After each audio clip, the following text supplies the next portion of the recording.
Bueno,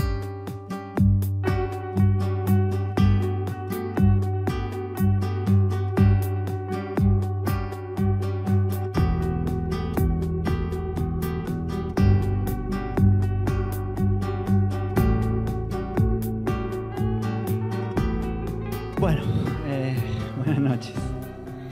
Ya nos estuvimos viendo porque esto está sucediendo en el marco del taller.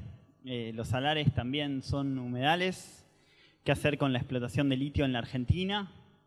Alternativa frente al dominio de las corporaciones minero-energéticas.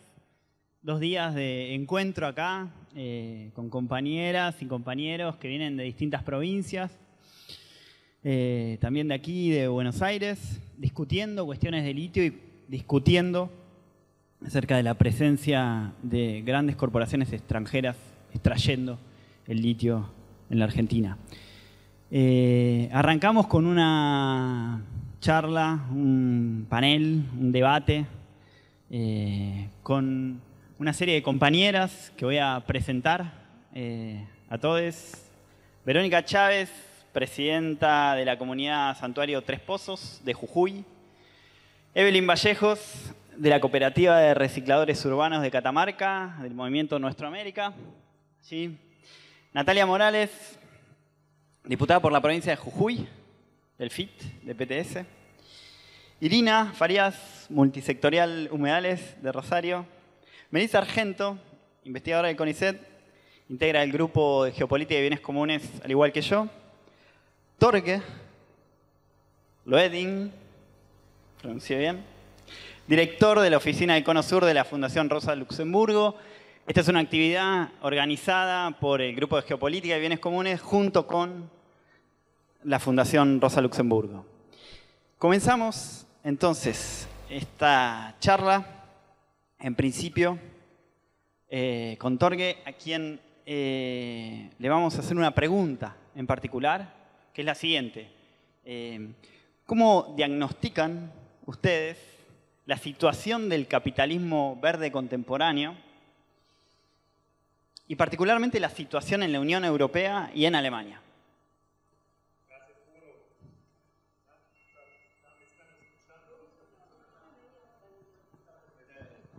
Sigo con esto. Entonces, bienvenidos, bienvenidas, bienvenidos en la casa de la Fundación Rosa Luxemburgo. Yo soy Torge, el director, y sí, es un gran honor de estar con ustedes en estos días de trabajo. Y quería aprovechar, antes de responder a la pequeña pregunta de Bruno, presentar rápidamente nuestra fundación. La Fundación Rosa Luxemburgo es una institución alemana de formación política con oficinas en todo el mundo. La Fundación Rosa Luxemburgo en Alemania está vinculado con un partido político, un partido de la izquierda, Die Linke, y entonces en base de este vínculo con este partido, que es una fuerza de la oposición en Alemania, recibimos fondos del Ministerio de Cooperación Internacional en Alemania, en base de la fuerza de nuestra bancada, de nuestra fracción en el Parlamento Federal en Alemania. Esta oficina que tiene presencia en la Argentina desde 2015 se inaugura como oficina regional Cono Sur en 2019. En Argentina, Chile o Uruguay, los ejes principales de nuestro trabajo son feminismos y disidencias, sindicalismo y mundo del trabajo, ecosocialismo y transiciones socioecológicas, democracia y derechos humanos. La Fundación Rosa Luxemburgo no se entiende como un actor político, pero que yo intento de hacer hoy es un poco dar una visión política desde la Fundación, pero nuestro trabajo es abrir espacios de diálogo, como en esta noche con esta mesa amplia, para escuchar varias propuestas, para dialogar entre varias propuestas de las izquierdas. Da espacio a representantes de comunidades afectadas del impacto del modelo devastador capitalista y para apoyar el esfuerzo de crear alianzas a nivel local, regional, nacional e internacional. Entonces, es un gran gusto de estar aquí con esta mesa amplia.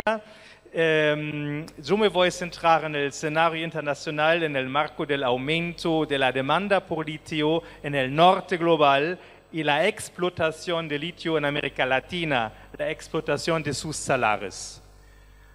Desde finales del 2020, todos los tipos de materias primas resumidas en los índices de precio se han encarecido y los precios de las materias primas críticas en particular están subiendo rápidamente. Las razones son complejas, además de las expectativas de un repunto del crecimiento tras la pandemia de COVID, y las consecuencias de la guerra en Ucrania para el suministro mundial de materias primas, los programas gubernamentales y supraestatales anunciados en todo el mundo para la transición energética climáticamente neutra también están impulsando las expectativas de beneficios y los precios. Uno de estos programas es el llamado Trato Verde, el Green Deal europeo de la Comisión de la Unión Europea. El objetivo de este paquete de modernización ecológica, como lo llaman, es descarbonizar la economía europea para 2050, es decir, hacerla climáticamente neutra. Dado que la neutralidad climática debe lograrse principalmente mediante la electrificación de la economía y la movilidad, el acceso a metales como el cobre o el litio es esencial. El cobre es necesario para conducir la electricidad y el litio para almacenarla en baterías. La Agencia Internacional de la Energía prevé que la demanda de litio se multiplique por 43 al año 2040 en comparación con el año 2020 y por el cobre por 28. El gobierno actual en Alemania persigue objetivos similares con el cambio energético. Para el año 2030 se matricularán 15 millones de coches eléctricos en Alemania, según los deseos de la coalición que gobierna actualmente, formado por el Partido Socialdemócrata, SPD, los liberales, FDP y los verdes, que es una alianza del centro liberal con ausencia de cualquier planteamiento desde la izquierda, con una política plenamente bélica en el caso de la guerra de Ucrania. Entonces, con esta guerra como telón de fondo, también ha revisado al alza sus objetos de expansión de las energías renovables en el sector eléctrico y al mismo tiempo ha cambiado el discurso. Las energías renovables ya no son solo un medio de protección del clima en vista de las ahora problemáticas importaciones de gas, carbón y petróleo de Rusia, sino que se han convertido en una cuestión de seguridad nacional y de energías de la libertad. Tanto la Unión Europea como la coalición del gobierno alemán apuestan sobre todo por la tecnología y la innovación para hacer frente a la crisis energética y climática.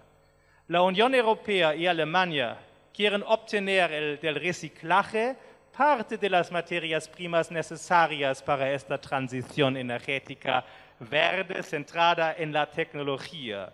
Sin embargo, la mayor parte se importará de los países que disponen de grandes yacimientos y históricamente han desempeñado el papel de proveedores de materias primas en la División Internacional del Trabajo de la producción capitalista de mercancías, es decir, sobre todo países de África y América Latina.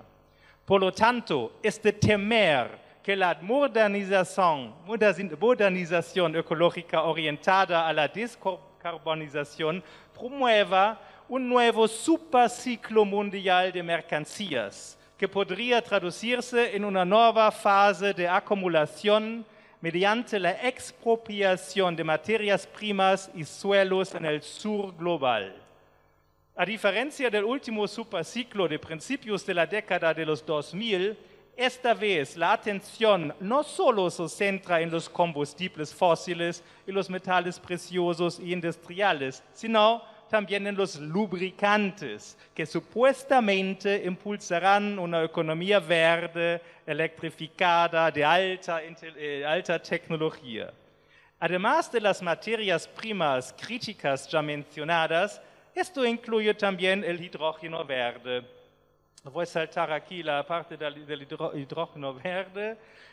Aquí estaba mencionando algunas iniciativas en que aparece la cooperación alemana para forzar su entrada en países aquí en el Cono Sur. Entonces, son iniciativas multilaterales siempre que van acompañados de un discurso en que todos salen ganando. Lo que no se dice es que la producción ecológica de hidrógeno exige la construcción de gigantescos parques eólicos y solares, al igual que la electromovilidad requiere la explotación de enormes cantidades de litio, cobre y otros materiales. La presión sobre los ecosistemas, los medios de subsistencia y los modos de vida en esas regiones que ya llevan años disputándose la explotación, el control, el acceso y la conservación debido a su abundancia de materias primas, aumentará muy probablemente a raíz de este nuevo extractivismo verde.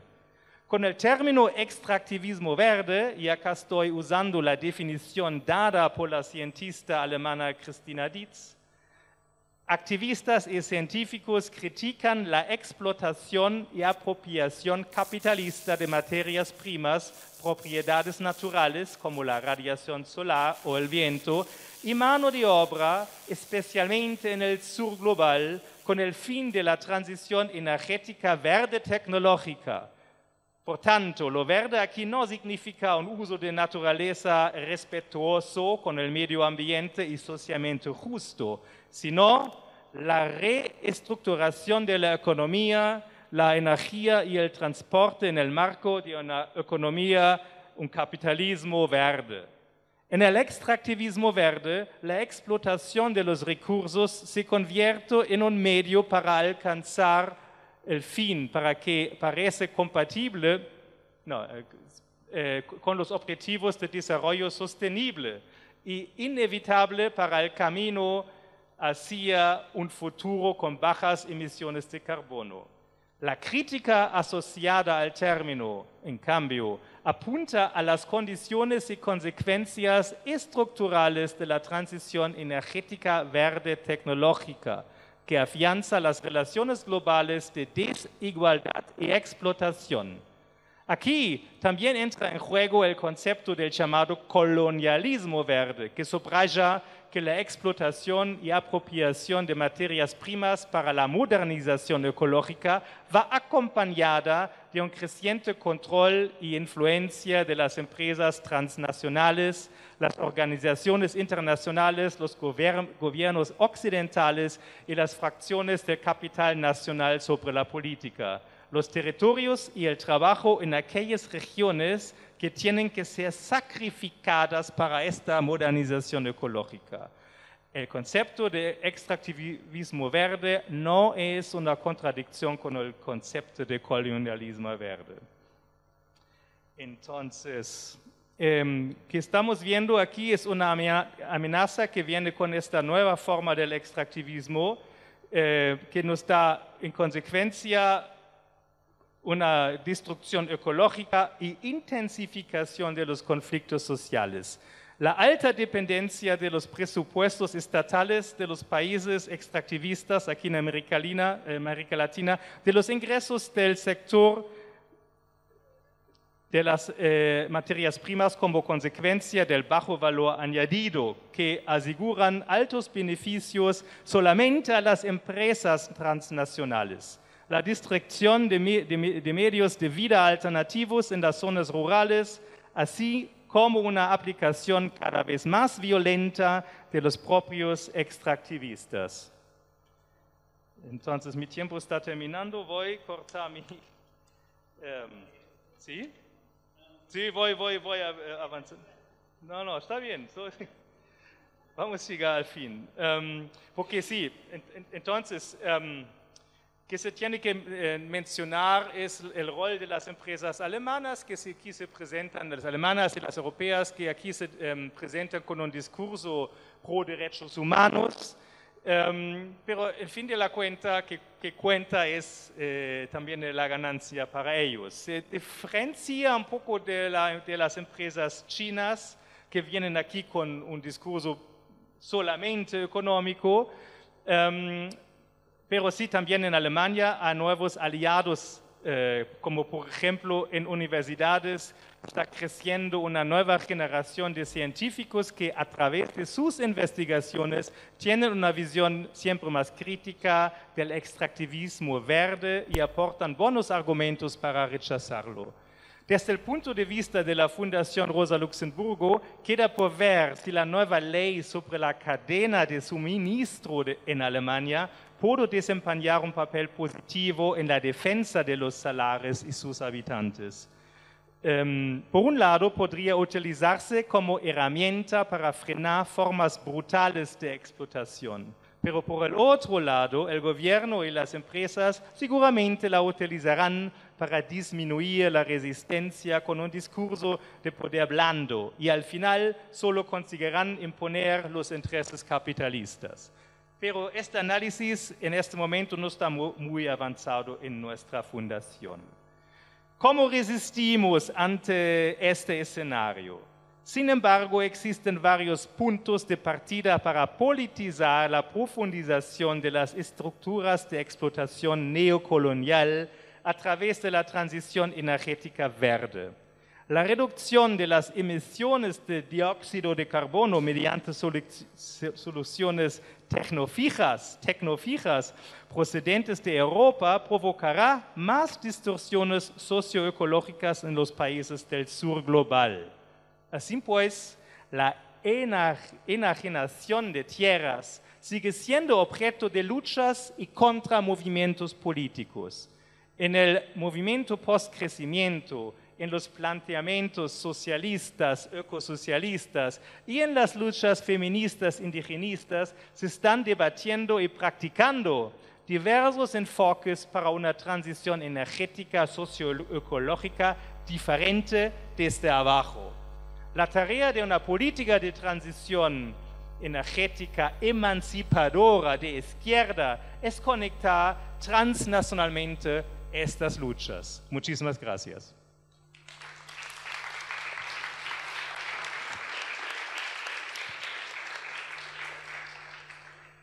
Muchas gracias. Verónica, una pregunta. ¿Por qué las comunidades de Salinas Grandes y Laguna Guayatayoc, organizadas hace mucho tiempo, sostienen una lucha en rechazo a la minería del litio en sus territorios? Buenas tardes a todos. Mi nombre es Verónica Chávez. Soy la presidenta de la comunidad Santuario de Tres Pozos, que está en el territorio de Cuenca Salinas Grandes, Laguna Guayatayoc. Y bueno, nosotros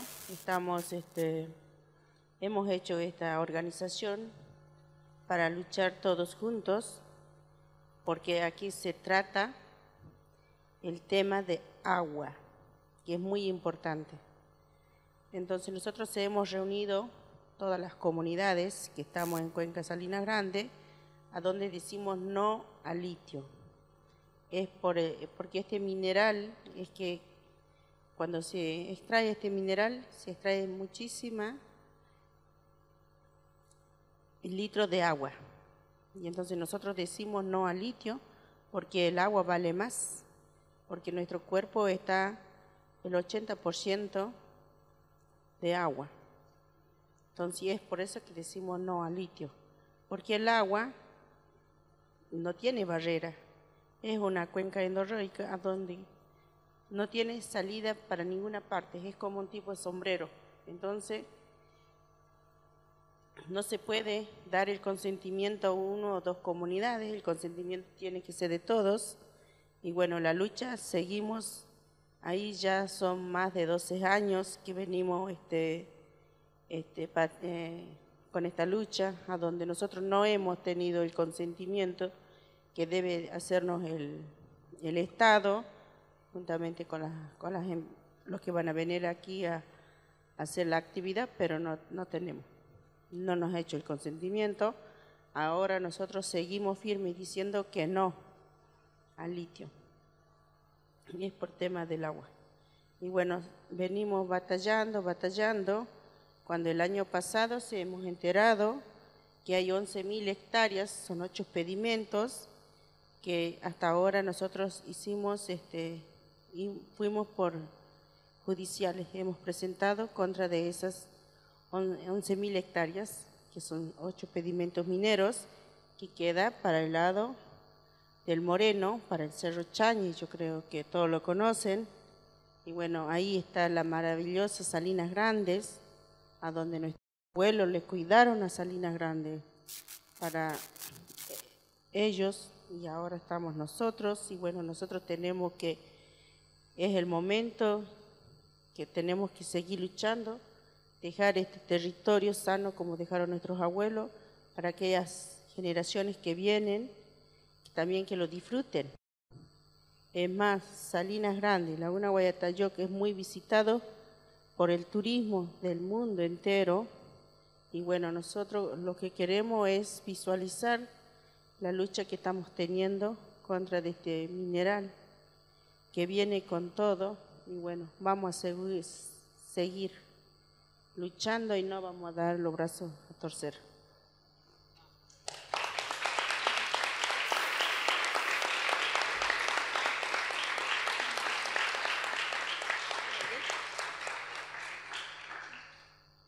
Bien, continúa nuestro orden que habíamos más o menos pautado. Natalia, tenemos también una pregunta, Natalia, que es la siguiente. Desde el espacio político que representás como diputada, siempre hablas del saqueo del litio en Jujuy. La pregunta que pensamos es: ¿cuál es el arco de alianzas que imaginás posible para las luchas frente a esto? ¿Entre quiénes? ¿Qué colectivos, movimientos, organizaciones? Bueno, gracias por la invitación ante todo.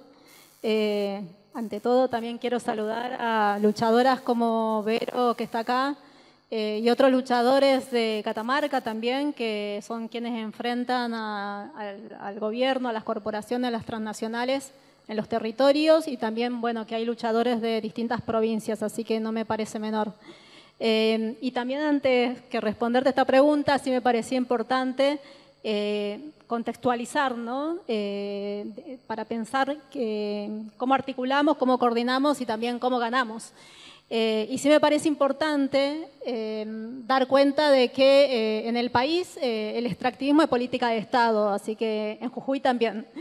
Y también reafirmar que hay un saqueo en curso brutal de nuestros bienes naturales, que el saqueo del litio se da también como parte de esa política que se promueve, donde son las transnacionales que se están llevando todo, están destruyendo los territorios, como bien comentaba Vero, o como comentaban hace un rato los compañeros, las compañeras de Catamarca, que son unos piratas, yo creo que hay que decir ahí, o sea, que no paran de garroñar, de sacar todo. De hecho, yo le quiero comentar hoy, mi compañero Gastón Remy, que es concejal en Jujuy, sacó un documento donde denuncia la subfacturación de transnacionales como Liven y transnacionales como Sales de Jujuy, donde incluso en el caso de Jujuy el Estado provincial es socio menor. O sea que hay un acuerdo en que puedan llevar adelante ese saqueo y que se lleven a más no poder, incluso con complicidad de la AFIP, con complicidad de la aduana, o sea, del mismo Estado que conoce esta situación y sin embargo la deja pasar. O sea que si la levantan en pala, la siguen levantando a millones. Y por otro lado, también dar cuenta que este saqueo se está llevando de la forma más destructiva. Este panel, de hecho, se ha convocado como, bueno, los salares son humedales. A mí me pareció buenísimo porque hace un par de años, cuando decíamos eso, había que bancar, diríamos, ¿no?, esa afirmación. y que fue a la par de las primeras presentaciones de la ley de humedales en el 2013 o en el 2016, cuando no era muy conocido, diríamos, la problemática, no era muy conocida, y que sin embargo, Eve fue parte de esa pelea también, fue muy importante dar cuenta de eso. Bueno, hoy el saqueo se produce con las técnicas más destructivas, ¿no? Que consumen millones de litros de agua dulce, de salmuera, y que eso no se puede dejar pasar. Entonces, con esta introducción, me parece que sí es importante dar cuenta de lo que pasa en Jujuy, pero también lo que pasa en el resto del país.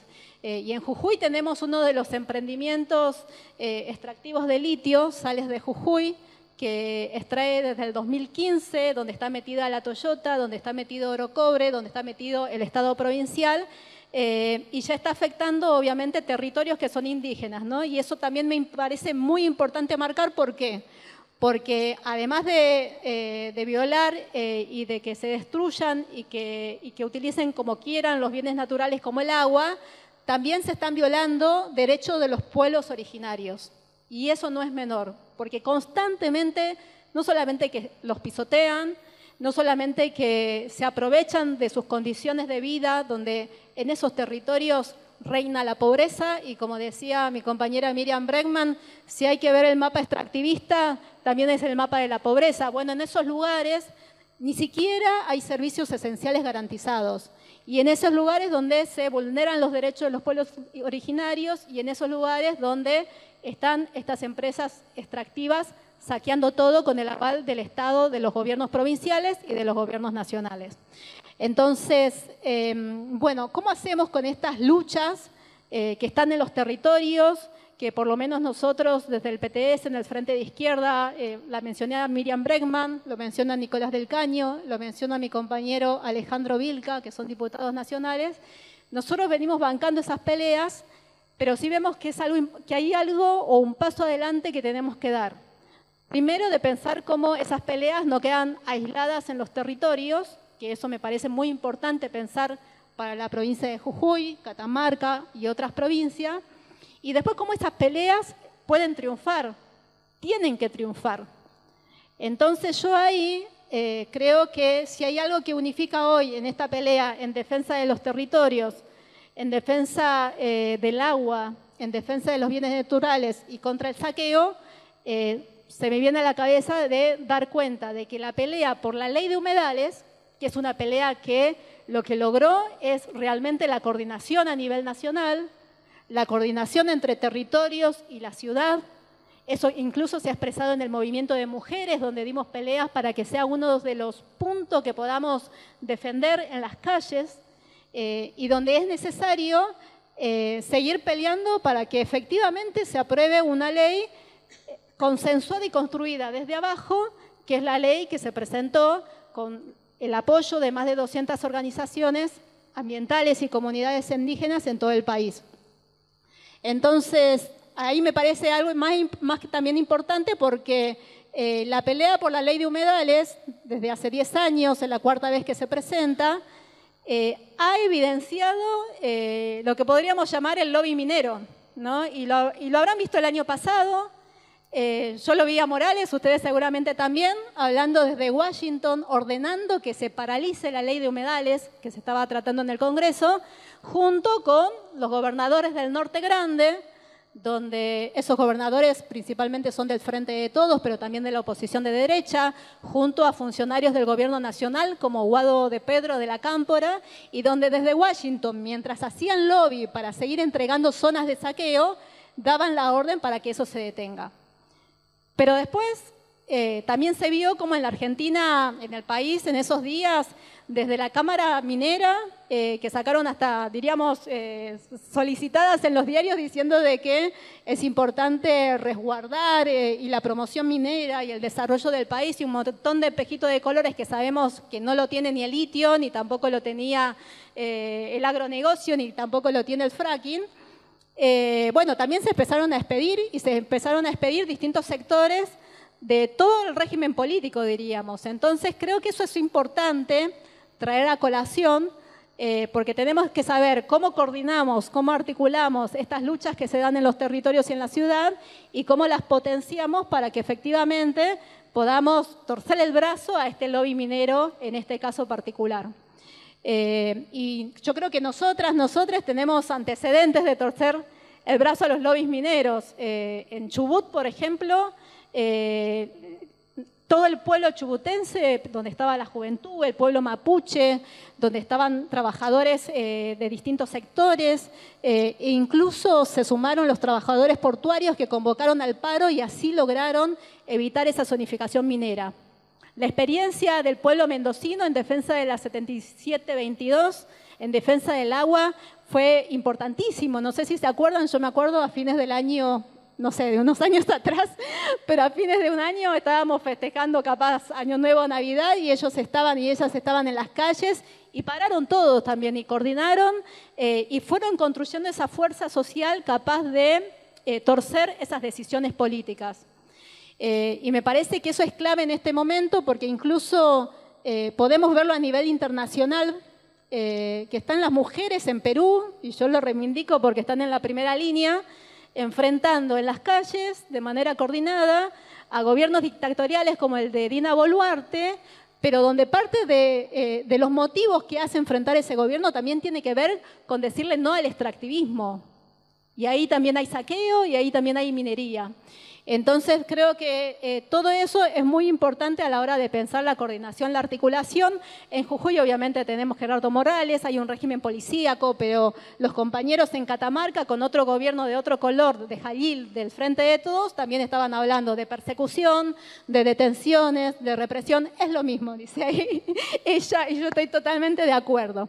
Entonces creo que, o por lo nosotros lo que pensamos, es que cuando empezamos a construir estas alianzas de forma democrática desde abajo, es clave que podamos pensar cómo unir lo que yo estuve mencionando, y creo que es clave el rol que puede jugar la clase trabajadora porque ocupa esos lugares estratégicos como los portuarios en Chubut, pero los mineros pueden jugar ese mismo rol clave a la hora de que sea eso que puede inclinar la balanza para que no solamente pasemos a la resistencia, sino también podamos imponer leyes, frenar el saqueo, entre otras cosas. Bueno, yo ahora voy a terminar.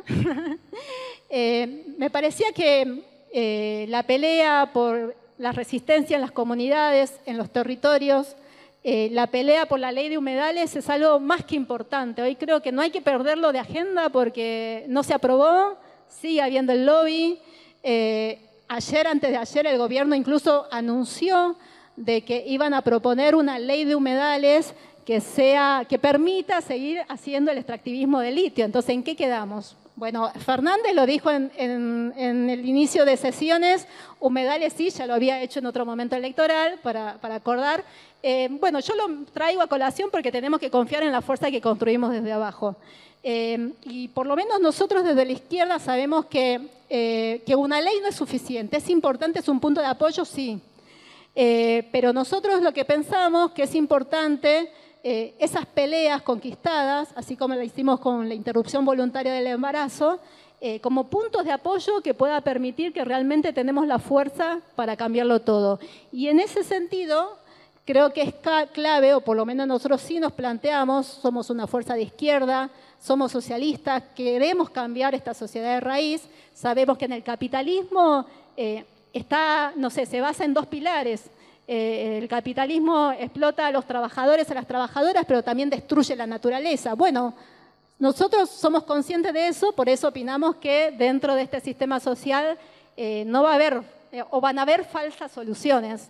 Entonces sí opinamos que para poner freno al saqueo hay que pensar en el control de otra clase, ¿sí? Y en ese sentido, si hablamos de litio, creo que es importante pensar en medidas como la estatización integral de los bienes naturales, en este caso el litio, que es importante pensar que el control no puede quedar en manos ni de las privadas, como sucede ahora, más allá de que el dominio lo tienen los estados provinciales, pero tampoco puede quedar en el control de los gobiernos que están avalando precisamente este saqueo.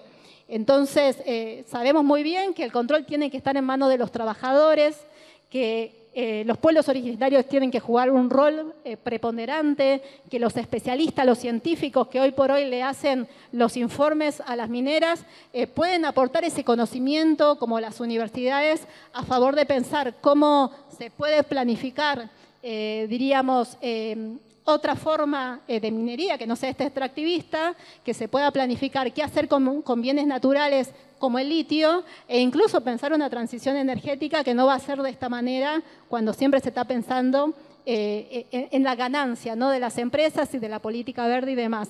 Así que nos parece que, bueno, por lo menos como una primera intervención, dar ese pantallazo y bueno, gracias por este tiempo.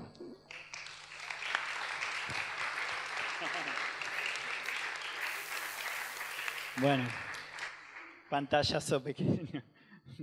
Bien, buenísimo. Evelyn Vallejos. Tenemos una pregunta, Evelyn. ¿Cómo opera la histórica promesa de que la minería genera trabajo en Catamarca? Y en este escenario, la economía popular y sus organizaciones.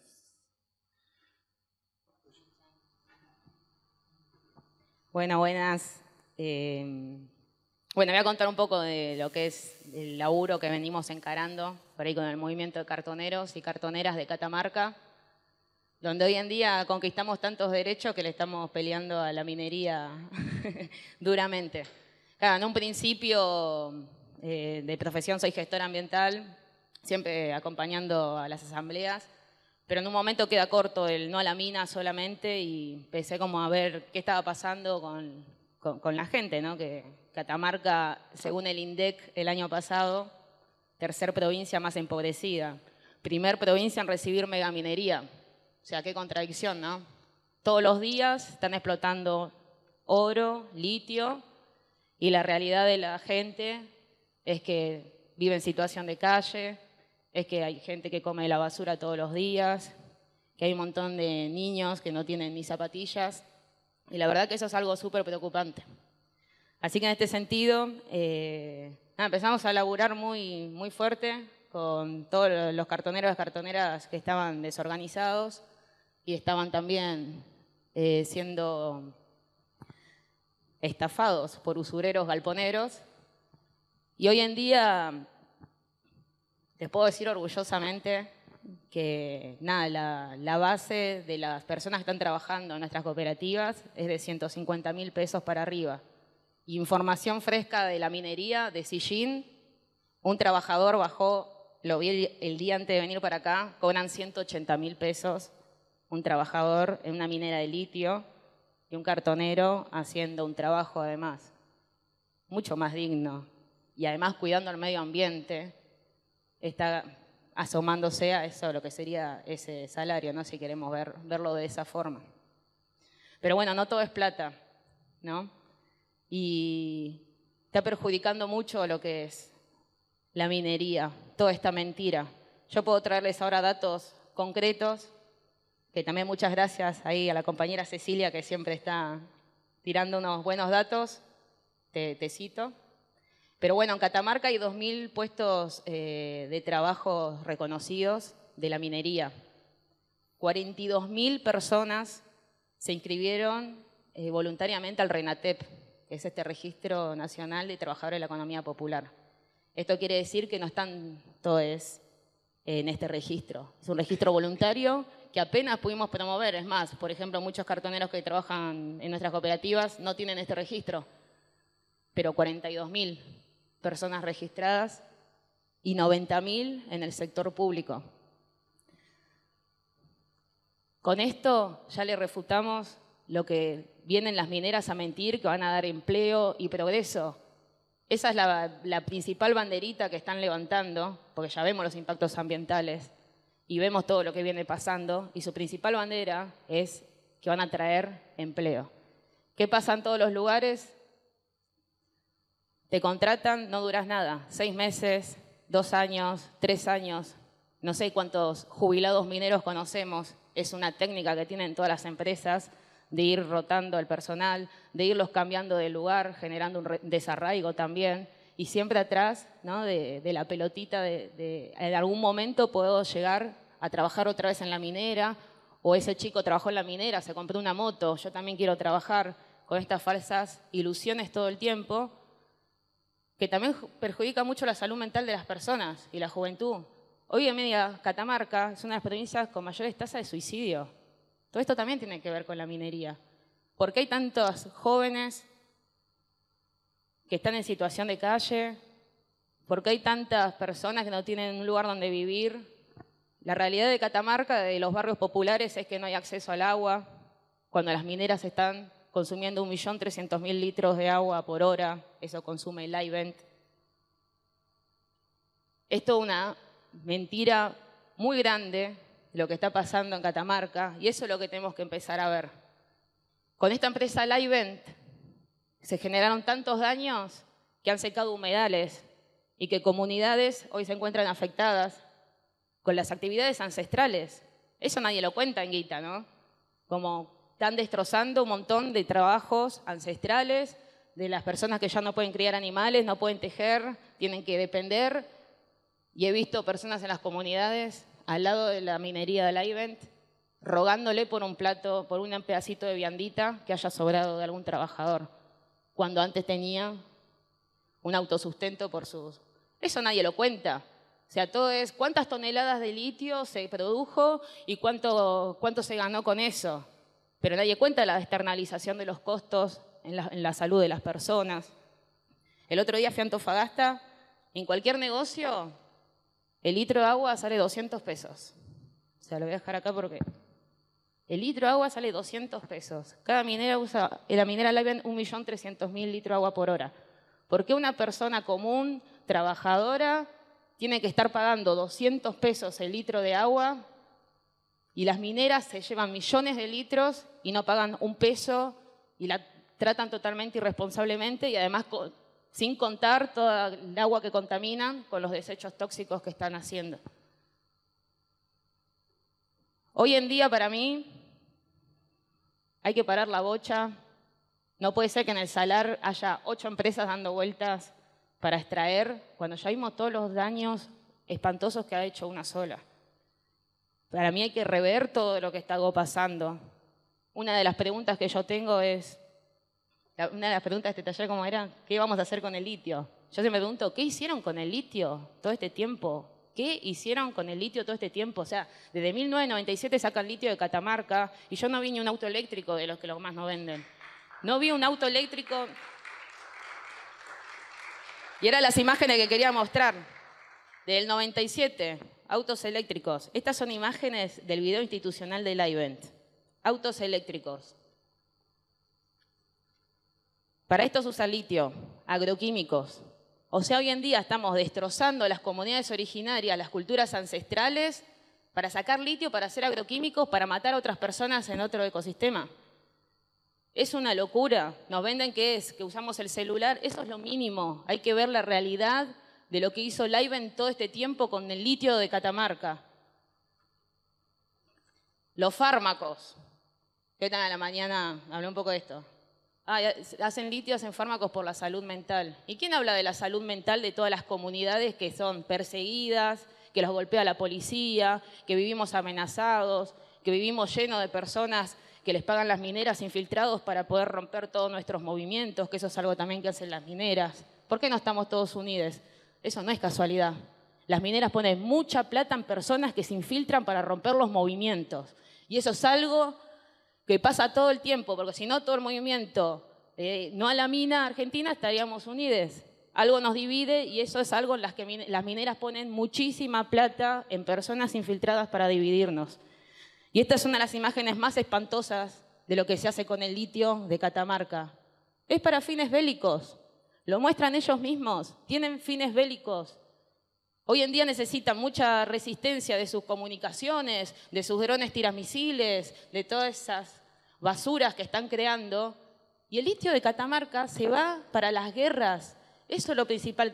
Yo me quiero preguntar, me dicen litio, sí, litio. Yo digo, quiero sacar litio para hacer guerras en otros países, para generar sufrimiento, para destrozar personas, para matar. Yo no tengo ganas de eso. Las comunidades no tienen ganas de eso tampoco. Para hacer los fármacos, agronegocios. Te muestran orgullosamente los drones. ¿Cuándo vimos uno? Son cosas que venden espejitos de color y esto pasa hace más de 500 años. Tenemos que entender que la minería es la actividad colonial, estructural, y tenemos que parar con esto. No puede ser que hoy en Argentina esté avanzando tanto los proyectos. La pandemia la usaron para intensificar esto. Y cada vez estamos más empobrecidos. Cada vez estamos más empobrecidos, con más guerra. Vemos cómo hay guerras allá del otro lado del mundo. Vemos cómo del Pentágono ya estaban hablando que tienen los ojos en el triángulo del litio, que no hagamos acuerdos con China. Eso tiene que ver, los chinos nos están invadiendo también la cordillera.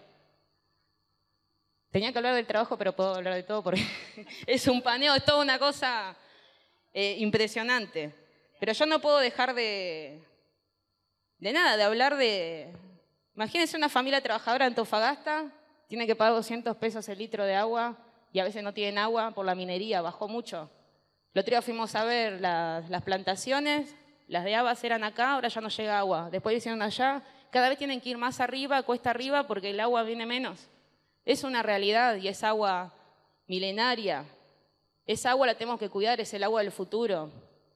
Y no es solamente que explotan en Antofagasta de la Sierra, lo que nos está pasando a nosotros, está afectando a Chile, está afectando a Bolivia, está afectando a todo. Tenemos que ver una gran unidad de lo que está pasando. Y todo el agua que se evapora en Catamarca para extraer el litio con esos piletones, toda esa agua se evapora y se va a otros sistemas donde después hay inundaciones. Todo eso tenemos que entender. La contaminación no tiene límites.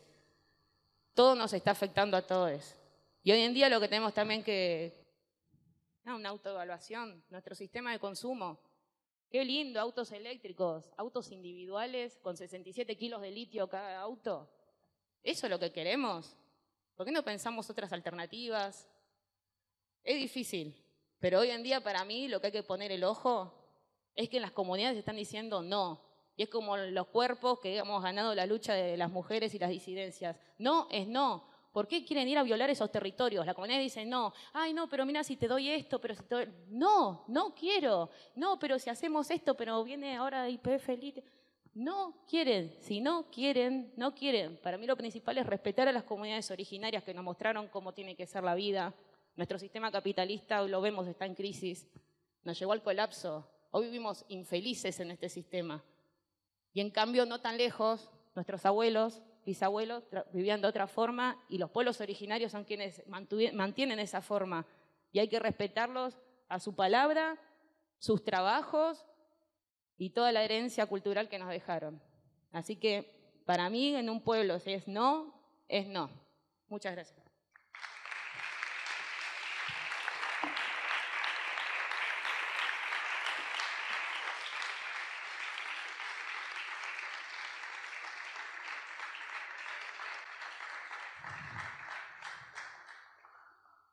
Buenísimo. Bien, Irina, tenemos una pregunta también para vos, que sería la siguiente. En relación a la cuestión de humedales, ¿no? Tan importante también en los salares, ¿cómo se logró conformar una multisectorial en la lucha por la defensa de los territorios humedales, una multisectorial importante y potente? ¿Por qué te parece que el territorio de los salares debe ser incorporado por una ley que defienda los humedales? Hola, buenas tardes. Bueno, qué difícil hablar después de tanta contundencia, quedé yo también como un poco choqueada, gracias. Bueno, primero presentar un poquito, mi nombre es Irina Ferraz y vengo acá en nombre de la Multisectorial Humedales de Rosario a traer un poquito de compartirles simplemente nuestra experiencia en esta militancia en defensa de territorios de humedal, otros humedales que son el Delta del Paraná, un territorio de islas en el río al lado de nuestra ciudad. Nosotros nacimos como organización a mediados de 2020, plena pandemia, y se dieron un pico de incendios en este territorio de islas del Delta del Paraná, que nos cubrió de humo mientras no podíamos salir a la calle porque nos íbamos a contagiar de COVID y teníamos que estar al aire libre porque la enfermedad era respiratoria y si estábamos al aire libre respirábamos humo y eso también nos hacía mal, entonces había que estar adentro y con las ventanas cerradas, pero también había que ventilar y bueno, no sabíamos bien cómo hacer para no enfermarnos, básicamente. En ese contexto, bueno, nos llenamos de humo y veíamos las columnas de fuego y con un grupo de gente decidimos que no podíamos simplemente quedarnos adentro en este aislamiento social obligatorio y salimos a manifestarnos igual. En uno de los talleres de debate que teníamos hace un rato hablábamos de la importancia del transporte para todo lo que es el extractivismo y todas estas actividades que vienen a destruir territorios y eso en Rosario también sucede y en ese marco nosotros cortábamos una ruta nacional que es también un puente entre las ciudades de Rosario y la ciudad de Victoria que le pertenece a Entre Ríos, que está cruzando el Paraná, que es un puente creado y diseñado especialmente para el transporte de materia extractiva, de ganado, de maquinaria y demás. Cortamos esa ruta y nos empezamos a encontrar con otros que como nosotros teníamos más miedo de lo que estaba pasando ahí que de esta pandemia y bueno, nos fuimos encontrando y decidiendo que nos teníamos que organizar. Y surge así esta multisectorial porque veíamos a nuestro alrededor y teníamos gente que nunca había militado, tal vez, y simplemente salió ante esta urgencia de salud. Gente que venía de militancia partidaria diversa, gente que venía de experiencia en sindicatos, de otras organizaciones, algunas organizaciones socioambientales también y de otro tipo, organizaciones de derechos humanos. Que eso también fue uno de los temas que salió en uno de los grupos de uno de los talleres, cómo se dan estas conexiones, ¿no? con otras luchas que también tienen tanta fuerza en nuestro país, como es las Madres de Plaza de Mayo, por ejemplo, y que en Rosario también tienen su ronda, y tuvimos el honor de poder participar de algunas rondas y de que ellas también participaran de algunas actividades y cómo se empiezan a dar esos lazos entre luchas que consideramos indispensables porque al fin y al cabo defendemos la vida de sus diversas amenazas. Con los sindicatos, que también surgió en Rosario Sindicatos por el Ambiente, es algo novedoso y que para nosotros es súper importante y hay una relación de reciprocidad con estas organizaciones que después nos invitan a sus asambleas y es algo que es como raro porque a las organizaciones socioambientales en general no participamos de asambleas de sindicatos y está buenísimo que suceda. Entonces empiezan a dar esos lazos con organizaciones estudiantiles, bueno, de diverso tipo, gente de muchas edades. Tuvimos siempre mucha amplitud etaria en las manifestaciones y había desde familias con niñes hasta gente muy grande que venía y podía participar. Y creemos que para que eso sucediera, y tal vez esto era una de las cosas que queríamos como compartirles en tanta desazón como las cosas lindas que sí suceden, que tiene que ver con, bueno, cómo logramos que toda esa gente tan distinta y tan diversa y a veces vulnerable, como pueden ser niñas al rayo del sol y en una ruta nacional, en un puente, como en todo ese contexto, pudiera estar ahí. Y creemos que tiene que ver con que algo que sostuvimos desde el principio fue una lógica de cuidado. Y eso siempre fue súper importante para nosotros. En un primer momento impuesto por la pandemia, que bueno, con todos los debates que también tenía la pandemia en sí mismo y cómo hacemos para cuidarnos y qué es realmente, y todos los debates que se dan alrededor, decidimos que bueno, si algo no podíamos ser era un foco de contagio o dar una razón de qué hablar en todo caso. Así que teníamos desde el principio una comisión dedicada a usar barbijo, a ponernos alcohol en gel, a organizar burbujas en las manifestaciones, a cuidarnos también de la represión porque había un horario para volver que la verdad es que no cumplíamos, había un límite de gente en reuniones que tampoco cumplíamos. Entonces, ante este miedo de que, bueno, tal vez la policía nos podía decir algo en la calle, la verdad es que siempre estuvimos muy cuidados, incluso por personas que nunca habíamos visto antes. Y eso creo que es lo que le dio la fuerza, nos dio legitimidad social porque la gente veía eso y lo entendía y se entendía que podía venir y estar cuidado por otros y por otras. Estábamos al rayo del sol en un puente, entonces llevamos media sombra para cubrirnos del sol, llevamos agua fresca para que todos pudieran tener algo, tratábamos de estar en contacto con ambulancias por si pasaba algo, llevábamos fruta, digo, como el cuidado constante a todos los seres. Y eso también tiene mucho que ver con los feminismos, algo que aprendimos de ahí. La lucha ambiental tiene mucha presencia femenina con sus contrapuntos, las diversas lecturas que podemos hacer de eso, pero es lo que efectivamente sucede.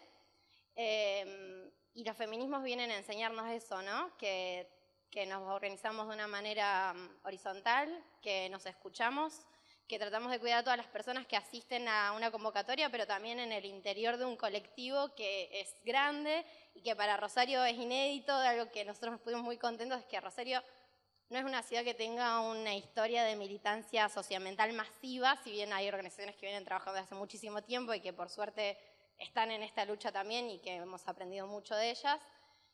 Nunca ha tenido estas manifestaciones masivas como sí tuvimos frente a la quema del humedal, donde éramos 15.000 personas arriba de un puente y nos parecía como una locura, o acampando más de una semana cortando una ruta nacional. Eran cosas que no pasaban en Rosario y empezaron a suceder y tienen mucho que ver con todas estas alianzas. Entonces, bueno, ¿cómo se conformó una multisectorial? Básicamente así, cuidándonos y escuchándonos y tratando de estar atentos a las necesidades de las personas que también habitan los territorios, ¿no? Este territorio de islas que para algunos era solamente un lugar de recreación o un territorio aislado, y que pudimos entender que no era solamente eso, que también tiene sus habitantes históricos con sus propias maneras de habitar ese lugar, y que también era necesario estar en diálogo con ellos, con los desafíos que eso implicaba y con la novedad que eso significaba, pero que era también necesario defender también sus formas de vida, sus propias actividades económicas que no eran invasivas con el ecosistema, como sí estas otras amenazas que estaban llegando junto con los incendios.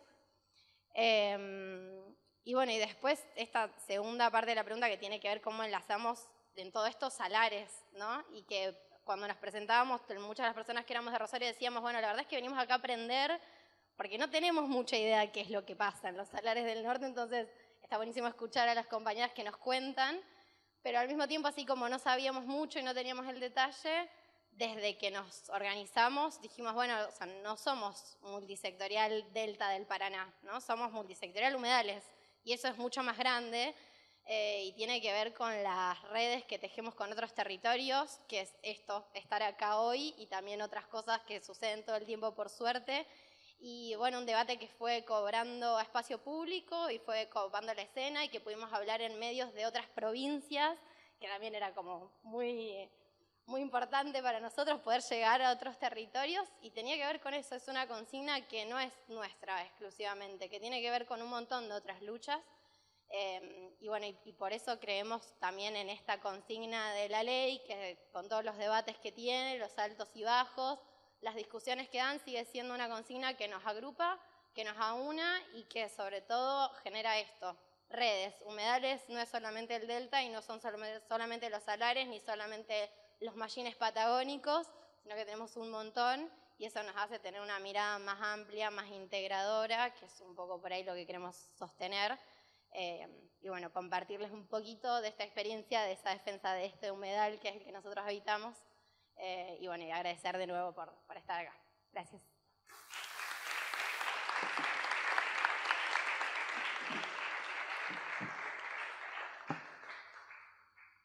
Buenísimo. Melissa, ¿por qué geopolítica y bienes comunes impulsa esta actividad? Fue la pregunta que pensamos entre nosotros. Es una pregunta que pensó ella también. Nos matamos pensando en la pregunta, fue como... no, antes que nada, muchas gracias a la Fundación por estar haciendo posible que esto suceda. Yo escuchaba muy atentamente a mis compañeras. La verdad es que esto, digamos, necesita de mucho trabajo, de muchos cuerpos, de mucho tiempo, de mucha energía, de mucha voluntad de parte de quienes organizamos toda esta actividad. Y también agradecer a la Red de Energía de Poder Popular, que es como el otro espacio con el que articulamos desde Geopolítica y Bienes Comunes estos debates en un plano más regional, por estar ahí, por permitirnos pensar en la comparación, en el escenario regional latinoamericano, en la clave de los sures, ¿no? Y no solo del litio, ¿no? Como en el marco de toda esta discusión que se vino dando hasta acá y que también les voy a contar un poco, para no reiterar. En tercer lugar, gracias a las panelistas, porque claramente, no sé si se nota, pero estuvo repensado los perfiles de cada una, digamos, y cuáles eran los debates que queríamos compartir acá y abrir, y las preguntas fueron muy sencillas, muy abiertas. Cada una de ellas puede dar cuenta de millones de cosas más de las que compartieron acá, pero realmente queríamos que fuera una pregunta potencia, ¿no? Potencia de articulación y de diálogo en este panel para con ustedes. Gracias a ustedes porque hace calor. Estamos en una crisis climática, socioambiental, ecológica y civilizatoria y tenemos que hablar de eso, ¿no? O sea, como gracias por también sostener los cuerpos, la escucha y por estar acá también queriendo pensar con nosotros, eso es un montón. Y por último, a Geopolítica de Bienes Comunes, gracias a mis colegas, a mis compañeros, porque la verdad que es difícil en los espacios académicos conseguir equipos de trabajo que sean plurales, que sean horizontales, que debatan, que se peleen hasta que se sacan la bronca y construyen y avanzan y siguen construyendo pensamiento colectivo y aprendemos el uno del otro, la una de la otra, el une del otro y construimos conocimiento que es colectivo, no es mío, no es tuyo, es GIBC diciendo esto, tratando de construir esto, aún con todas las contradicciones y tensiones que hay en todo colectivo de pensamiento, reflexión, que además se pretende con un perfil de intervención política y militante, ¿no? Como por lo menos de abrir el debate, de abrir discusiones, de convocar a decir algunas cosas. En el marco de esto, GIBC, la respuesta es, tomame el tiempo, Bruno, porque sabes que soy, ok, es que GIBC, Geopolítica de Bienes Comunes, que es un equipo de investigación con sede en el IDAL, acá en Buenos Aires, pero en realidad es un grupo muy federal, de muchos lugares. Un poco se propone esta actividad, primero para juntarnos todos nosotros. Hay gente en Córdoba, en La Plata, en el sur, en Rosario, en Buenos Aires aparte es grande, con Urbano, Cava, etcétera, digamos. En el marco de encontrarnos y discutir, pero además fortalecernos, ¿no? En el marco de un diagnóstico que venimos haciendo hace muchos años de avance, de aceleración. Hablamos ahora ya de invasión hacia los territorios respecto de capitales, de corporaciones minero-energéticas, pero también de avance represivo, de avance de securitización, de contexto de militarización, en un contexto además de guerra, ¿no? En el mundo. Entonces, es darnos fuerza para pensar colectivamente y se nos ocurrió hacer esta actividad convocando a todas aquellas personas, grupos, organizaciones con las que de una u otra manera venimos articulando, nos interpelan, nos hacen pensar, nos pasan info por WhatsApp, colegas, investigadores, sí, pero también organizaciones sociales que levantan agendas en las que podemos a lo mejor articular algunas cuestiones. Y fundamentalmente armamos esta actividad porque creemos que es urgente hablar de esto, digamos, de que los salares son humedales también, volver a disputar en el escenario político, que además es un año electoral y va a quedar completamente ocluido e invisibilizado por eso, la ley de humedales ya. Y la ley de humedales más fiel a la propuesta de consenso de más de 300 organizaciones de todo el país, que considera que el territorio a cuidar es un territorio con gente, como decía Irina, no un territorio para la conservación, que considera que el territorio a defender es el territorio que construye y que habita y que, cuya identidad también está construida de manera social, ¿no? Y también porque efectivamente queremos una ley de humedales ya que cuide los territorios y que entienda los territorios como lo consideran las poblaciones que viven allí, como consideran las poblaciones que viven en Salinas Grandes, que el territorio es una cuenca, que no se mide por acá, por allá, que este proyecto afecta acá, allá, acullá, sino que es una cuenca, un territorio integral, un territorio conformado por el ciclo del agua, que es indispensable para la vida, pero que también es un ciclo social, a partir del cual las personas organizan su manera de vivir, su espacio, su cómo compartir colectivamente la tierra, cómo compartir colectivamente la tierra en función de compartir colectivamente los usos del agua, las formas comunales de compartir colectivamente. Y lo estoy repitiendo no porque taré, sino porque lo quiero decir una y otra vez, que efectivamente, digamos, son las formas que resisten, desde las cuales, desde sus trayectorias y de sus vidas cotidianas, resisten a esta embestida hoy de la minería del litio, pero de otras minerías y de otras actividades extractivas en múltiples territorios. En ese sentido, a lo largo de todo este tiempo, nuestro equipo, que dije que es plural, es federal, es par en género, con horizontalidad, con múltiples enfoques y disciplinas, entendemos hace mucho tiempo que el problema del litio es el problema de la extracción del litio en la región que ahora el capital ha venido a denominar el Triángulo del Litio, pero que en realidad es la gran región de Atacama, persistente a nuestros estados, con todo lo que ya podemos decir a partir de ahí, digamos. Este problema nos deja ver un montón de cosas. Desde el Comando Sur, diciendo cómo Estados Unidos viene a por todo en nuestros territorios, es una dimensión geopolítica, hasta qué es lo que hace el Estado-Nación, hasta cómo se articulan las élites provinciales, y no lo voy a explicar porque lo dijeron mis compañeras claramente a lo largo de la presentación, hasta cómo efectivamente el capital avanza con el poder depredador sobre la vida, ¿no? En esta que es la contradicción última. Entonces, en ese diagnóstico de China avanzando sobre nuestros territorios, Estados Unidos avanzando sobre nuestro territorio, todas las potencias del norte global avanzando sobre nuestro territorio en esto que es un consenso. Ahora es el consenso del régimen del cambio climático, ¿no? Que se tiñe de verde, se disfraza de verde para avanzar sobre lo que es lo que caracterizaron muy bien como greenwashing o neocolonialismo verde o capitalismo sustentable o etcétera, etcétera, ¿no? Todos los nombres que va adoptando esto, minería sustentable, todos los nombres que va adoptando esto en diferentes escalas y dimensiones. Y esta fuerza que presiona sobre nuestros territorios por la descarbonización, por la defosilización, como nosotros decimos, es una mutación del propio capitalismo. Ahora son estrategias de acumulación por desfosilización, que presionan con más acaparamiento de tierra sobre nuestros territorios. Siempre se trata finalmente de cómo nos quitan nuestra tierra, nuestros comunes en la dependencia internacional, ¿no?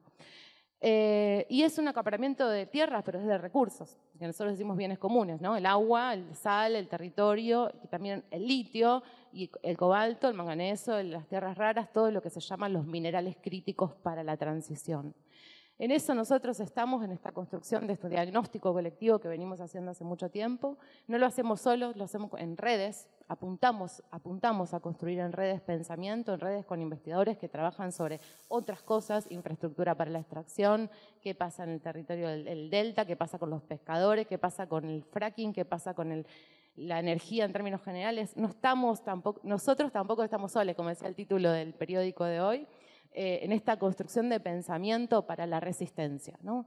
Y las redes también son con los territorios. Y bueno, sí, Ceci le pasa un dato a la EVE, o yo paso un dato para allá, o tratamos de armar un flyer para que salga la asamblea allá. Eso también es construir redes. Es estar en el momento que nos necesitan para poder fortalecer lo que a lo mejor chiquito, humilde, podemos hacer desde nuestros lugares de privilegio sentados en una casa, a lo mejor mientras están poniendo el cuerpo en las luchas de los compañeros.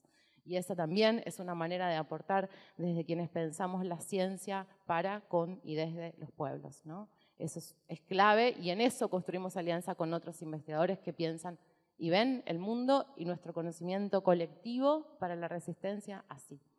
Finalmente, bueno, vemos también una clausura política, por eso también la urgencia de esta charla, una clausura política por todas partes en el orden de no hay horizonte político que se esté planteando en este momento, con este calor y en el invierno feroz que se nos va a venir, estrategias o alternativas o siquiera caminos para una transición que sea energética, sí, pero energética popular, democrática, justa, en el marco de transiciones socioecológicas, decimos nosotres, transiciones socioecológicas justas.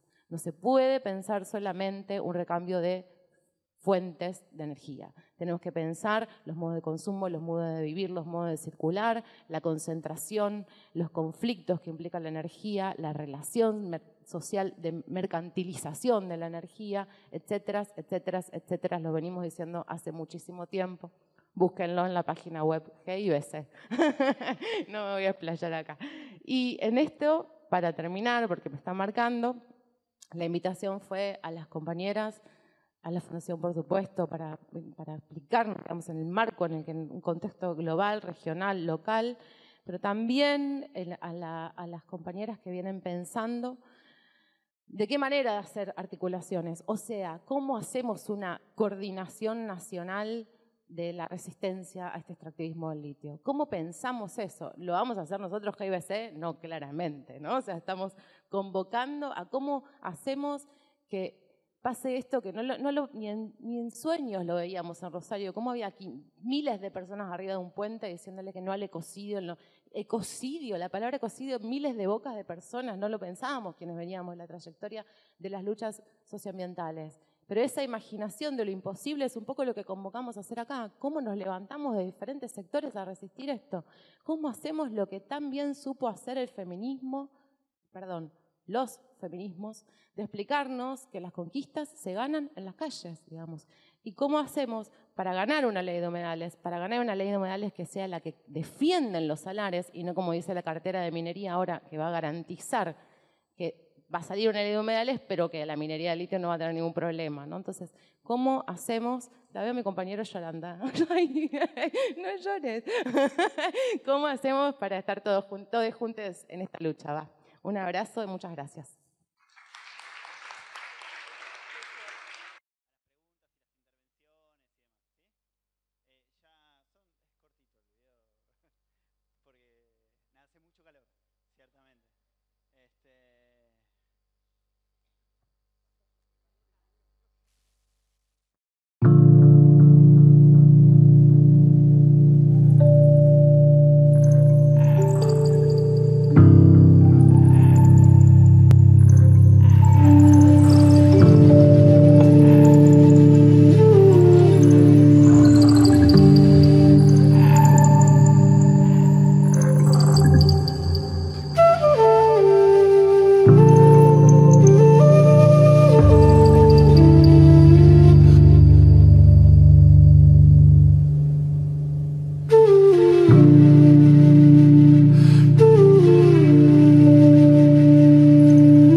Acá vivió mi abuela, para empezar mi abuelo, que está enterrado abajo, mi bisabuelo, después mi abuela, que está en Antofagasta, sepultada, está enterrada también en Antofagasta, y mi madre, que también ya no están, ninguno de ellos, y yo estoy quedando acá porque me gusta el campo, es una vida sana.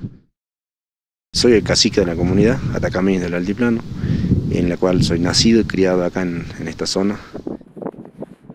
Nosotros somos nacidos y criados acá en el departamento de Antofagasta. Realmente no somos que vinimos en avión, ni en barco, ni nada por el estilo. Nosotros nacidos y criados acá, descendientes de acá del lugar.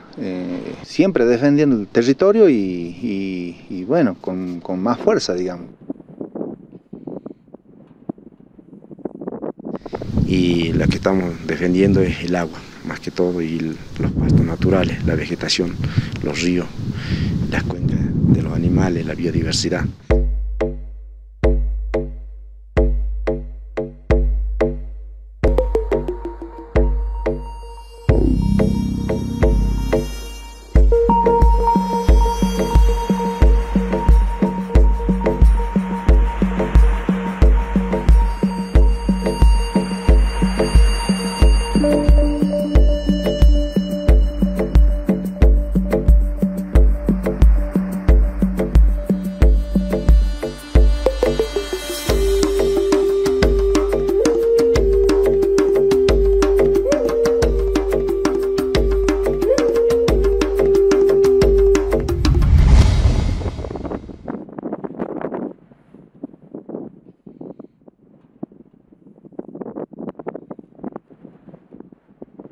Nosotros de la comunidad de acá de la Atacamín del Altiplano estamos pidiendo que se frenen las obras que se están haciendo en el río Los Patos, por la cual no se toma un parecer a la comunidad y menos a todos los que viven alrededor.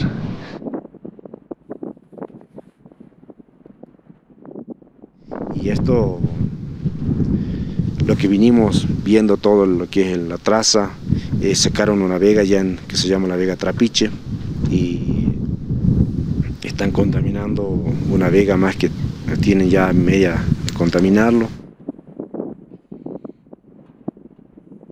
Y esa agua nos va a secar abajo, porque van a tomar cantidad de litros de agua, son 365.000 litros de agua por hora. 8 empresas actualmente están en el salar.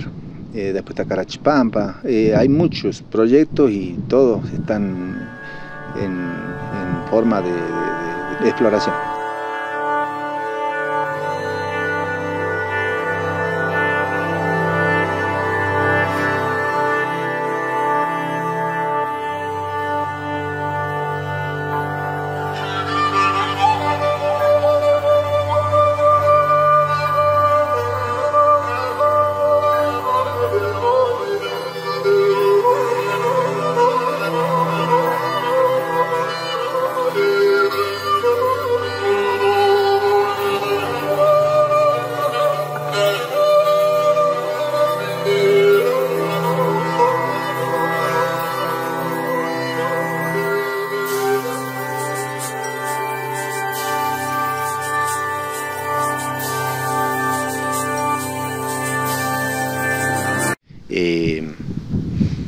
Esta lucha la llevamos hace más de 4 años, en el cual el gobierno no nos está respondiendo todo lo que es la política minera, la justicia de la provincia no está actuando como debería ser. Hicimos un recurso de amparo en la cual una acción rápida para poder que se frene, pero en un momento lo están desviando todas las acciones estas para seguir trabajando en el tema del litio.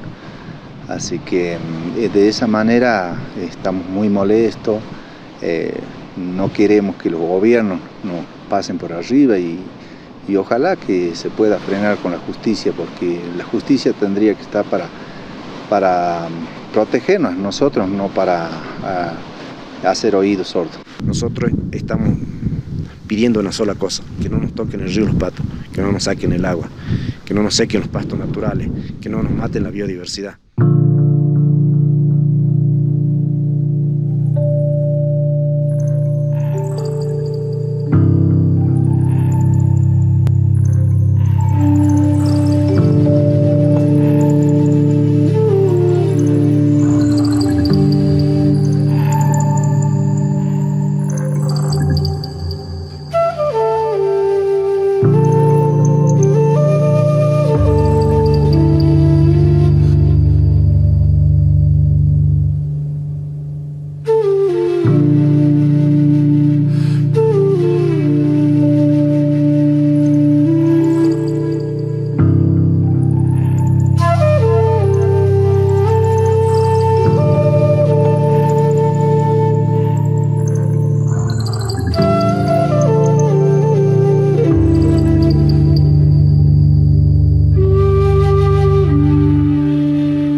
Hola. Bueno, lo que estábamos viendo es un material que hicimos sobre el fin de la campaña El Fin del Litio, que fue una campaña de difusión, de podcast, de videos, de carruseles, de fotos, de imágenes con palabras y datos respecto de todo este problema que hicimos en el año 2021.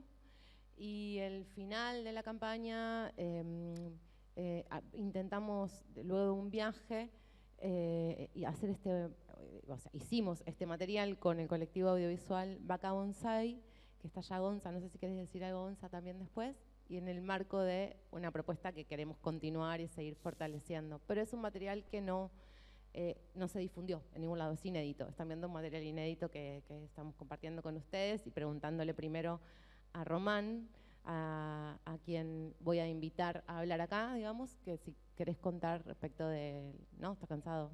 Sí.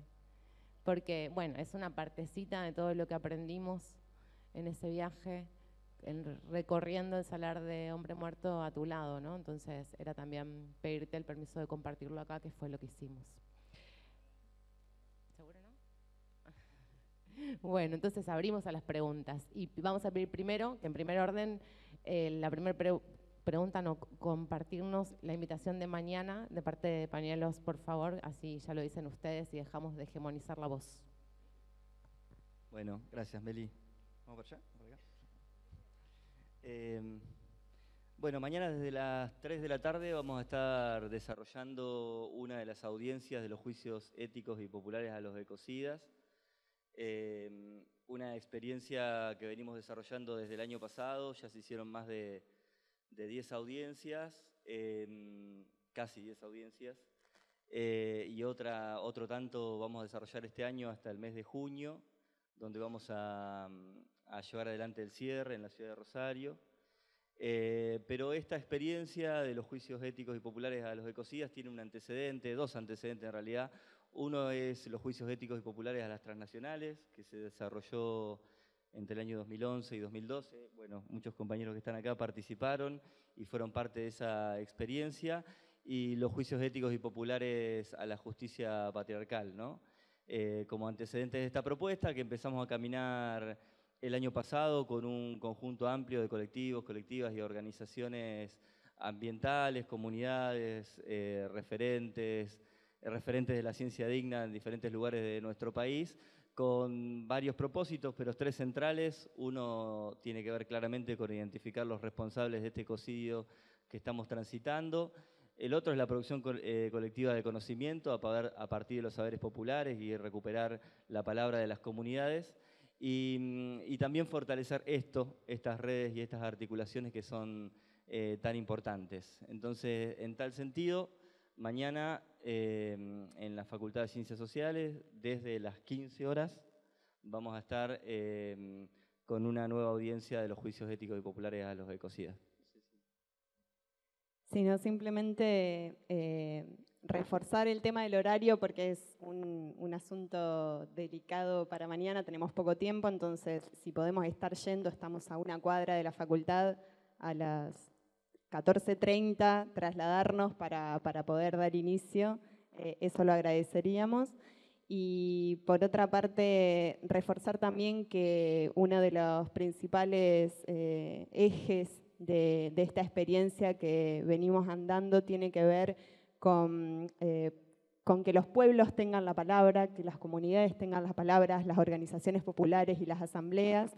Entonces es crucial poder dar lugar a esos testimonios desde diferentes territorios, desde diferentes problemáticas, en este caso centrada en la problemática de la extracción de litio, y también en ese proceso que es político y que es pedagógico de construcción a partir de esos testimonios y de entrecruzamiento de lo que sucede en las diferentes audiencias, poder construir una sentencia desde los pueblos. Es decir, la justicia en gran medida es cómplice, es partícipe del ecocidio que estamos denunciando, la justicia tradicional. Entonces pensamos este juicio ético a los ecocidas como un ejercicio de justicia popular, de poder identificar quiénes consideramos los pueblos, las comunidades, las asambleas y organizaciones que son los responsables de tanta destrucción, de tanto saqueo, y ponerlos a estos ecocidas en el banquillo de los acusados para poder decir nuestra palabra y decir nuestra sentencia.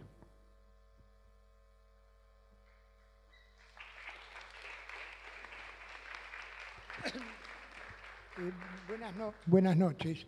Quería hacerle una pregunta al compañero Torge. No sé si me comprende. Es decir, habla muy bien castellano, pero no sé si comprende cuando hablo. Y usted viene de Alemania y conoce a fondo uno de los centros del capitalismo mundial, porque creo que hablaron acá claramente y usted también de que esta es una forma distinta del capitalismo que nace hace un par de siglos. Y nace con la energía. Una de las patas del capitalismo industrial fue la energía. Primero el carbón, durante más de un siglo, después de alguna manera el petróleo, que todavía continúa, y después la energía nuclear, después de la Segunda Guerra Mundial, y algunos otros tipos. Pero básicamente es el petróleo, las energías fósiles, y el gran consumo de que no se habla del petróleo es el automóvil. Hay una especie de cultura del automóvil que es el gran generador, el que come petróleo. Estamos hablando de miles de millones de automóviles en el mundo y el capitalismo necesita la producción del automóvil. La pregunta es, el litio, que básicamente se está pensando para la producción de motores eléctricos del automóvil, ¿usted piensa que tiene vida larga? Porque yo no entiendo nada, soy un hombre grande, me dedico más bien a la historia económica, o sea que de tecnología no entiendo nada y de mecánica tampoco, pero me da la impresión de que el mundo va hacia un automóvil no eléctrico, sino con energía del hidrógeno, que todavía es muy costosa, pero que de alguna manera me imagino, como el capitalismo la base es la rebaja de costos para producir más y para tener superganancias, me imagino que en algún momento dado, como hicieron con el fracking, se va a poder hacer automóviles en base a energía del hidrógeno, que es incluso ecológicamente mejor, más barata. O sea que no sé cuál es la opinión suya. Y la otra es una pregunta un poco al margen. Alemania es el centro del capitalismo en Europa, es la cuarta economía mundial, es la economía que de alguna manera regentea la Unión Europea, que es uno de los 3 grandes centros económicos del mundo. Y con la guerra de Ucrania, ¿están produciendo energía con el carbón nuevamente en el Ruhr? ¿Están poniendo en vigencia? Yo lo leí ayer pasar y no sé si es cierto, de que no estaban las minas totalmente fuera y la estaban empezando a producir para producir nuevamente energía por el problema de la guerra. Es una pregunta tonta quizás, pero quizás me puedan y bueno, les agradezco mucho.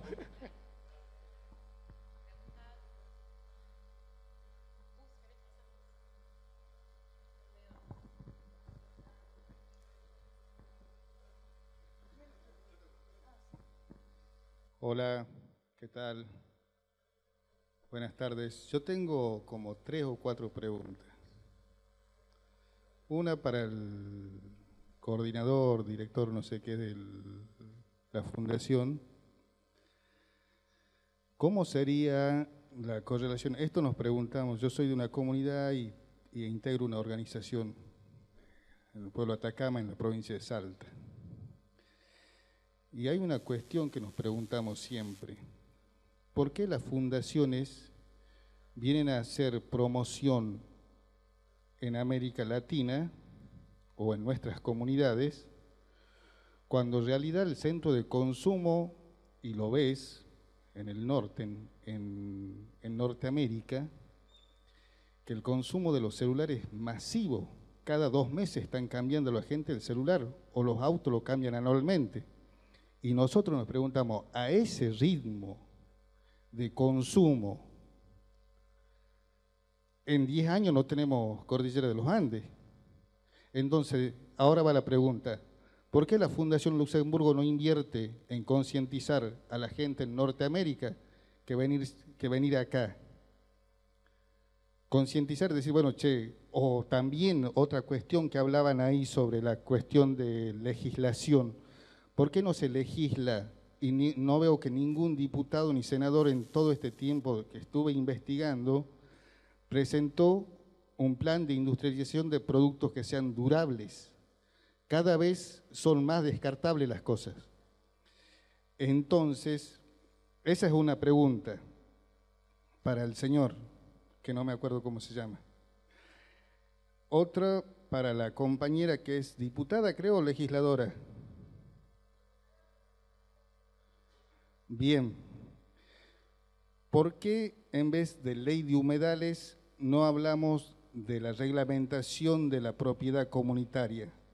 Entiéndase que las leyes indígenas y los territorios engloban cuestiones mucho más amplias que los humedales o el agua en sí, el subsuelo, la superficie y el espacio aéreo.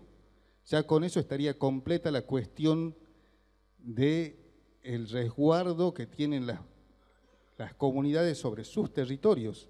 Entonces estaríamos hablando de algo integral y no solamente del agua, porque el resguardo de los recursos naturales están por facultades constitucionales, las tienen las provincias y en el caso de que existan comunidades originarias, las comunidades o los pueblos indígenas, para hablar en forma más pertinente, que es lo que establece los convenios internacionales en materia de derecho indígena y no las comunidades como sujeto. Ahí vamos, 2 preguntas, ¿no? 3, ¿por qué aislarlo solamente a la cuestión del agua y los humedales? Eso solamente como si fuese un sujeto o algo y no plantearlo como el sujeto de derecho que está y que sobrevive en ese territorio o vive en ese territorio, no desde ahora, sino desde con preexistencia la creación de los estados y la colonia incluso. Esas son las 3 preguntas. Gracias.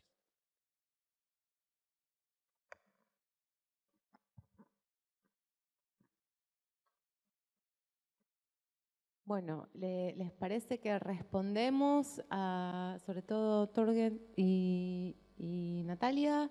Vero, no sé si vos querés agregar algo también a las preguntas que le hacen a Natalia y cerramos porque sí, efectivamente se hizo muy largo y estaría bien cuidarnos, salir, refrescarnos y demás. ¿Natalia? Ay, no sé. Dele. Entonces, gracias por las preguntas que obviamente son inteligentes y no son otra cosa que inteligentes. Sobre la guerra de Ucrania no puedo decir mucha cosa. No, eso tiene que ver mucho con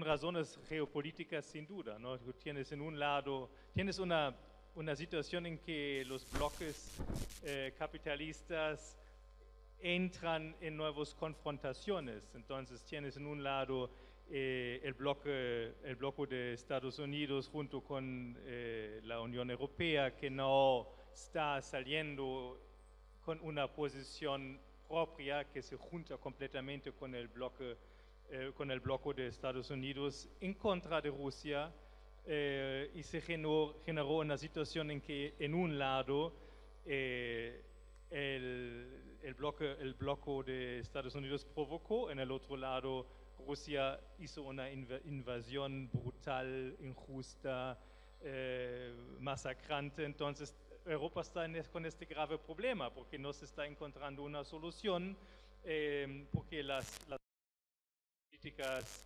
dominantes solamente están echando más aceite al fuego, están echando más madera al fuego y en Alemania se tiene un discurso en que se piensa que con más armas y más armas y más armas que se exportan a Ucrania se va a terminar una guerra, que es una cosa de mi punto de vista muy peligrosa y nos puede crear una situación mundial mucho más complicada. Entonces, pero no pienso que son intereses energéticos en el primer lugar. Seguramente tienen yacimientos de materia prima importante en Ucrania, pero no veo eso como una principal razón. Que sí, para la economía en Europa, especialmente en Alemania, la producción de automóviles, es absolutamente central. Obviamente las industrias automóviles son quienes mandan en Alemania, ¿no? Son que controlan por gran parte los gobiernos. Y sin duda, en una crisis ecológica, climática que ellos también ven, ellos están intentando de crear una salida para salvar su capitalismo, sus ganancias. Y actualmente entonces la Unión Europea discute la prohibición de los carros que funcionan, de los automóviles que funcionan con gasolina hasta el año 2035. Y Italia, el país que se opone en este momento, Y el gobierno de Alemania estaba en favor de la eliminación de los automóviles no eléctricos hasta 35 y ahora está como cambiando el discurso. La producción de gasolina en base de hidrógeno verde hasta el momento no rinde mucho. Tecnológicamente no funciona muy bien y por eso apuestan casi 100% al litio. Pero sí, el punto es que está en el otro lado, porque también Europa vive sus momentos de lucha de clase, que no está muy articulado, muy fuerte en este momento, pero vimos anteayer que entonces los empleados del sector del transporte público en varias ciudades en Alemania se juntaron con el movimiento ecologista Jóvenes por el Clima y haciendo una huelga, intentando hacer presión al gobierno para que mejore las condiciones del transporte colectivo que la compañera mencionó, porque obviamente el transporte individual, esto es la solución capitalista y vamos en contra. En una sociedad libre, socialista, el transporte será organizado colectivamente en el público. Y la otra pregunta del compañero, que agradezco mucho, claro, una visión crítica a las entidades de cooperación internacional es más que pertinente. Y la grande pregunta es ¿por qué estamos aquí? ¿Qué estamos haciendo aquí? Que estamos intentando de hacer es como darle un giro, que desde nosotros, como fundación alemana, nos vinculamos con los actores que están en defensa de sus territorios y no pensamos y sabemos que no somos los alemanes que saben cómo mejor hacer las cosas, ¿no? Cuando hablamos de la lucha feminista, obviamente la tenemos que organizar muy fuertemente en Alemania porque la situación es más compleja que en Argentina, pero igual entonces estamos usando las posibilidades que tenemos para crear cooperaciones a nivel con una orientación a la reciprocidad, que dice estamos aquí apoyando comunidades, apoyando luchas, apoyando organizaciones, pero igual abrimos la puerta para entonces presentar sus propuestas, sus experiencias con los actores, con los diputados en el Parlamento, en Alemania, en Europa, en el norte. Esto es la diferencia entre la Fundación Rosa Luxemburgo y las grandes otras fundaciones que existen en el mundo, ¿no? Somos muy chiquitos, pero yo pienso y espero que estamos haciendo este trabajo de cooperación solidaria con una suerte diferente en comparación con otros actores. Bueno, rápido porque hay personas que se están sintiendo mal. No, yo estoy a favor de lo que mencionás, o sea, es necesario una ley que contemple la propiedad comunitaria de la tierra. Nosotros desde el PTS, en el Frente de Izquierda, acompañamos en el 2015 cuando hubo una acampe acá en el Congreso con Miriam Bregman. El año pasado incluso acompañamos la ley 26160 que impide los desalojos, que reconoce la posesión de las comunidades y los pueblos originarios en sus territorios, y nos parece más que importante acompañar todas esas peleas y esas iniciativas que muchas veces se expresan a nivel legislativo en el Congreso o en los parlamentos provinciales. Me parece que la ley de humedales y estas leyes que vos mencionás, que reconocen derechos incluso internacionales de los pueblos originarios, no son contradictorias, más bien incluso se van coincidiendo, porque humedales hay en territorio indígena, pero hay humedales que no hay en territorio indígena. Y, por ejemplo, cuando fue la pelea por la ley de glaciares, la pelea por la ley de bosques, también se dio una situación donde distintos sectores vamos coincidiendo. Yo lo que creo que tiene que quedar claro, y con esto termino, es que estas peleas parciales y las demandas y la agenda que pueden tener los pueblos originarios, los distintos sectores, acá somos parte del movimiento socioambiental, por ejemplo, bueno, pueden confluir, se pueden articular. Nosotros estamos a favor de la autoorganización, incluso que se puedan dar en las provincias a nivel nacional, como los ejemplos que estuve dando cuando intervine, y que defender y conquistar esas leyes significa, como mencioné hace rato, enfrentarse al lobby, ¿no? Y si hay lobby minero, lobby del agronegocio, lobby extractivistas, que hoy por hoy son los garantes de posibilitar el extractivismo, solamente con el solo hecho hoy por hoy de esas divisas que vayan a honrar una deuda ilegítima, ilegal y fraudulenta que permita la fuga de capitales, como está sucediendo ahora también, entre otras cosas, pero donde no tiene ningún beneficio ni para los pueblos originarios, ni tampoco para el pueblo trabajador y quienes estamos en las provincias y en los distintos lugares. Nada más.